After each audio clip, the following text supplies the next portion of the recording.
la puedo comer, no pasa nada, pero sin cebolla, me gusta la tortilla sin cebolla. Adulé par les supporters du club de la capitale, il peut battre tous les records cette saison avec le Paris Saint-Germain. Alors avant le match retour ce soir contre Aston Villa, je me suis posé la question, c'est qui Luis Enrique? A mí me parece que la pregunta es una tontería.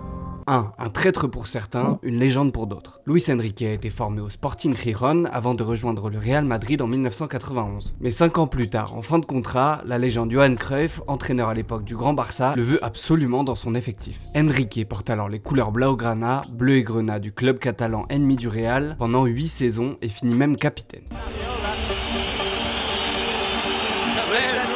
Il devient plus tard entraîneur du Barça avec lequel il remporte la Ligue des Champions et garde aujourd'hui les principes de jeu de la Masia, le centre de formation du FC Barcelone. Une approche très collective, tactique et surtout technique avec notamment l'iconique tiki-taka catalan, le fameux jeu de mouvement et de transmission en une ou deux touches de balle qu'il applique désormais au Paris Saint-Germain. 2. Il n'est pas fan des journalistes. Le 21 mars 1996, Luis Enrique s'apprête à être transféré du Real au Barça et passe discrètement sa visite médicale. Mais un photographe de Marca débarque à l'hôpital et prend des clichés du joueur. Le milieu de terrain devient fou et détruit l'appareil photo. Il s'excusera et dédommagera le photographe, mais cet événement conditionne sa relation difficile avec les journalistes. Si on me proposait de réduire mon salaire de 25% pour ne plus avoir à parler aux médias, je le ferais. Et ça se voit, en conférence de presse, il n'hésite pas à montrer qu'il n'a aucune envie d'être là.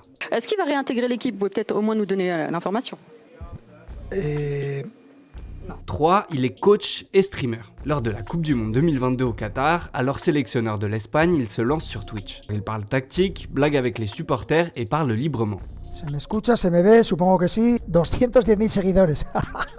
Un pari inédit, très suivi, mais aussi critiqué après l'élimination prématurée de l'Espagne. 4. Il est passionné de sport d'endurance. Quand il ne parle pas football, Luis Enrique court ou pédale ou nage. 3 Ironman. Un Ironman está chupado, chaval, yo ya he hecho 3. Moins de 3 heures au marathon et finisher du marathon des sables, 250 km dans le désert marocain. 5. Il a dû faire face à un énorme drame. Le 29 août 2019, il annonce la mort de sa fille Xana, âgée de 9 ans. Elle souffrait d'un cancer rare des os, un ostéosarcome. Depuis, il parle de cette perte sans tabou. Nous parlons d'elle tous les jours, nous rions et nous nous souvenons. Je me considère comme chanceux, très chanceux. Xana est venue vivre avec nous pendant 9 merveilleuses années.